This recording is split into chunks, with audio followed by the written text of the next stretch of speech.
ಸ್ವಾಭಿಮಾನಿ ರಾಜಕಾರಣಿ ಸಂಸದ ಶ್ರೀನಿವಾಸ್ ಪ್ರಸಾದ್ ಅವರು ಕೊನೆ ಉಸಿರನ್ನು ಎಳೆದಿದ್ದಾರೆ. ನಾಳೆ ಅವರ ಅಂತ್ಯಕ್ರಿಯೆಯನ್ನು ಹಮ್ಮಿಕೊಳ್ಳಲಾಗಿದೆ. ಬೆಳಗ್ಗೆ 10 ಗಂಟೆಗೆ ಅಶೋಕಪುರಂನಲ್ಲಿ ಮೆರವಣಿಗೆಯನ್ನು ಕೂಡ ಮಾಡಲಿಕ್ಕೆ ಕುಟುಂಬಸ್ಥರು ನಿರ್ಧಾರವನ್ನು ಮಾಡಿದ್ದಾರೆ.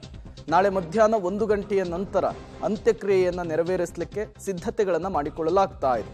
ಸದ್ಯ ಅಶೋಕಪುರಂನಲ್ಲಿ ಸಾರ್ವಜನಿಕರಿಂದ ಅಂತಿಮ ದರ್ಶನವನ್ನು ಪಡೆಯಲಿಕ್ಕೆ ವ್ಯವಸ್ಥೆ ಮಾಡಿಕೊಡಲಾಗಿದೆ. ಇವತ್ತು ಸಂಜೆ ಸಿಎಂ ಸಿದ್ದರಾಮಯ್ಯನವರು ಅಂತಿಮ ದರ್ಶನಕ್ಕೆ ಬರುವಂತಹ ಸಾಧ್ಯತೆ ಇದೆ. ಚಾಮರಾಜನಗರದ ಸಂಸದ, ಸ್ವಾಭಿಮಾನಿ ರಾಜಕಾರಣಿ ಅಂತೇಳಿ ಗುರುತಿಸಿಕೊಂಡವರು, 6 ಬಾರಿ ಸಂಸದರಾಗಿದ್ದವರು, 2 ಬಾರಿ ಶಾಸಕರಾಗಿದ್ದವರು ಶ್ರೀನಿವಾಸ್ ಪ್ರಸಾದ್ ಅವರು ಅನಾರೋಗ್ಯದಿಂದ ಬಳಲ್ತಾ ಇದ್ರು. ಕೊನೆ ಉಸಿರನ್ನು ಎಳೆದಿದ್ದಾರೆ. ಅವರ ಅಂತ್ಯಕ್ರಿಯೆಯನ್ನು ನೆರವೇರಿಸಲಿಕ್ಕೆ ಸಕಲ ರೀತಿಯ ಸಿದ್ಧತೆಗಳನ್ನು ಮಾಡಿಕೊಳ್ಳಲಾಗ್ತಾ ಇದೆ. ಮೊನ್ನೆ ತಾನೇ ಸಿಎಂ ಸಿದ್ದರಾಮಯ್ಯನವರು ಅವರನ್ನು ಭೇಟಿಯಾಗಿದ್ದರು. ಉಭಯ ಕುಶಲೋಪರಿಯನ್ನು ಕೂಡ ಇಬ್ಬರು ನಾಯಕರುಗಳು ವಿಚಾರಿಸಿಕೊಂಡಿದ್ರು. ಪ್ರಚಾರದ ನಿಮಿತ್ತ ಬ್ಯುಸಿಯಾಗಿರುವಂತಹ ಸಿದ್ದರಾಮಯ್ಯನವರು ಇವತ್ತು ಸಂಜೆ ಬಂದು ಅವರ ಅಂತಿಮ ದರ್ಶನವನ್ನು ಪಡೆಯುವಂತಹ ಸಾಧ್ಯತೆ ಇದೆ. ಅಲ್ಲಿಯವರೆಗೂ ಕೂಡ ಸಾರ್ವಜನಿಕರ ದರ್ಶನಕ್ಕೆ ಪಾರ್ಥಿವ ಶರೀರವನ್ನು ಇಟ್ಟಿರುವಂತಹದ್ದು.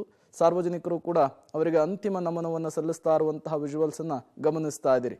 ಕೇಂದ್ರ ಮತ್ತು ರಾಜ್ಯದಲ್ಲೂ ಕೂಡ ಸಚಿವರಾಗಿ ಕೆಲಸವನ್ನು ನಿರ್ವಹಿಸಿದ್ರು. ಬದುಕಿದ್ದಷ್ಟು ದಿನವೂ ಕೂಡ ಯಾರಿಗೂ ತಲೆಬಾಗದೇನೆ ಸ್ವಾಭಿಮಾನಿ ರಾಜಕಾರಣಿ ಅಂತೇಳಿ ರಾಜ್ಯದ ರಾಜಕಾರಣದಲ್ಲಿ ಗುರುತಿಸಿಕೊಂಡವರು ಶ್ರೀನಿವಾಸ್ ಪ್ರಸಾದ್ ಅವರು.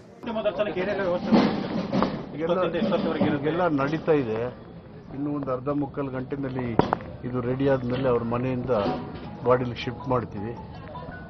ನಾಳೆ ಬೆಳಗ್ಗೆ ಅವ್ರ ಕುಟುಂಬದ ಸದಸ್ಯರು ತೀರ್ಮಾನ ಮಾಡದಂತೆ ಅವ್ರೇನು ಹೇಳ್ತಾರೆ 11:30 12 ಗಂಟೆ ಮೇಲೆ ಸೇವೆ. ರಾಜ್ಯ ಮುಖ್ಯಮಂತ್ರಿಗಳು, ಮಲ್ಲಿಕಾರ್ಜುನ ಖರ್ಗೆಜಿಯವರು, ಬಹಳಷ್ಟು ಜನ ನಾಯಕರು ಇಲ್ಲಿ ಬರ್ತಾರೆ.